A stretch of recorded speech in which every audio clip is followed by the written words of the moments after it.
Guys, we have a defensive tackle, and we have a pretty good one. Pretty good one here, and now we have our boy. Now, I want to go ahead and address this real fast, because I think I got a comment one time. Someone said, like, oh, well, we need more than one defensive tackle, just because we signed somebody doesn't mean we're not going to sign DJ Reader. To be honest, I don't think we're going to sign DJ Reader after we sign Sheldon Rankins to a 2-year, $13 million a year deal. Mainly reason why is because of the fact that we already have BJ Hill as well. We also have a couple other guys behind them that we really do like, Jay and Josh. So it's one of those situations where it's like, probably we're not going to, in theory, go ahead and sign DJ Reader now if we sign this guy. Because you gotta also think about it. We're going to most likely draft a defensive tackle in this upcoming draft. Maybe one, maybe two guys, So eventually you start to look at it and you're like, okay, well, Sheldon Rankins is D-tackle 1, right? Number 2 is going to be, what's his name? BJ Hill. Number 3, in theory, should be our rookie we draft maybe in the 2nd or 3rd round, right?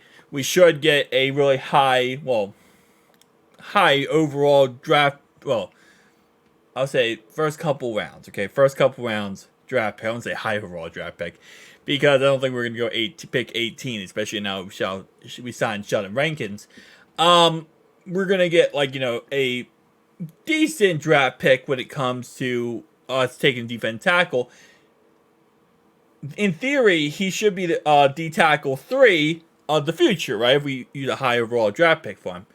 Then 4 is Jay, and then 4 is Josh, right? So, in theory, could we still sign DJ Reader? Yeah, we could, but it really wouldn't make sense to spend that much money for a D-tackle like DJ Reader right now when you just signed $13 million a year for this guy. When, in theory, the smart thing here is to draft somebody and then, do that replacement there. But anyway, though, so yeah, we signed him, Sheldon Rankins. I mean, man, we needed one. We need a defensive tackle. That's exactly what we needed here.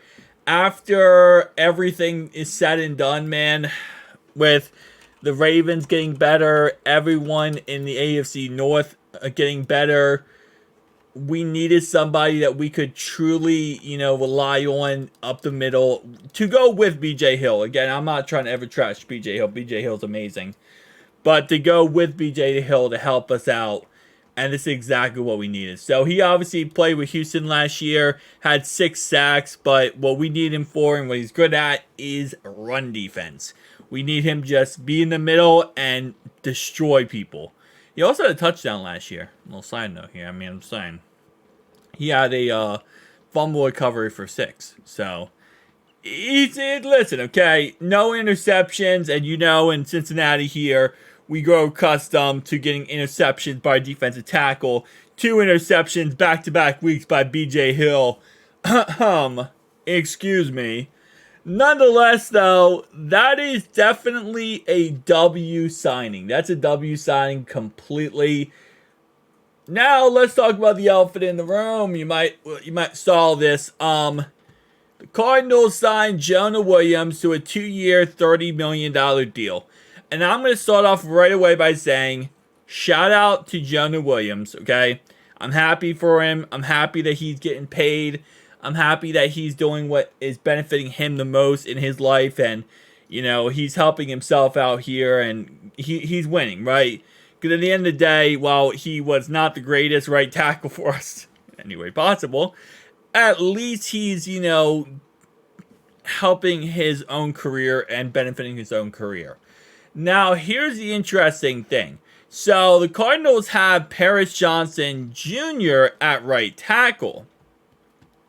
This means that most likely they're going to move, I would guess, Jonah to left tackle, as it says right here. And this means that Jonah is getting signed to play left tackle, not right tackle. Also, the money makes sense that he's getting signed to play left tackle. See, the thing is, right, it's not certain that Williams will slide into Humphrey's role at left tackle, so says ESPN. Valuation period for him. Yes. Well, I mean, when you pay him $15 million a year for a 2-year contract, you're expecting Jonah to be a starter, right?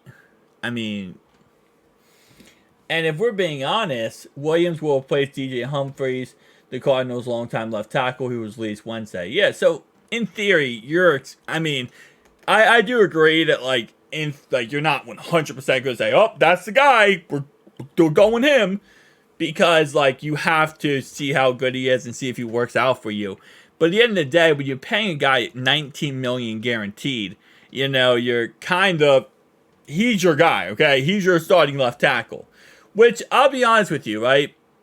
This is not the worst decision in the world if you're the Cardinals here. Jonah Williams is... He's not the worst left tackle in the world, okay? He is not a good right tackle, okay? He's not a good right tackle at all. But for left tackle, he actually was somewhat serviceable.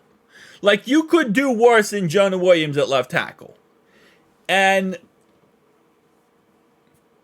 as long as he stays healthy and he's not hurt, I don't think this is the worst signing in the world for the Cardinals. I mean, the amount of money you're paying him might be a little bit crazy, but they have the money to kind of go willy-nilly and just throw it around like it's absolutely nothing. So if they have the money to work it out and figure it out, I mean, it's not the worst thing to go out there and get yourself a left tackle.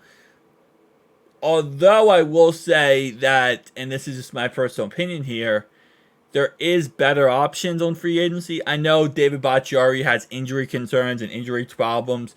That's a problem. And then number 2 would be, what's his name? Tyron Smith, who also has injury problems, injury concerns.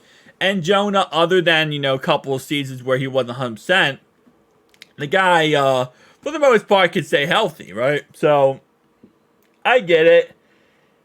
I don't know if I would have paid him this much money, because a lot of NFL executives have came out and said they do not believe that Jonah could play left tackle because his arms aren't long enough. So, I mean, listen, again, like I said, I'm going to wish him the best of luck, and I'm going to wish him, good job. Hopefully you do good over there in Arizona, because it doesn't impact us if you're successful or not.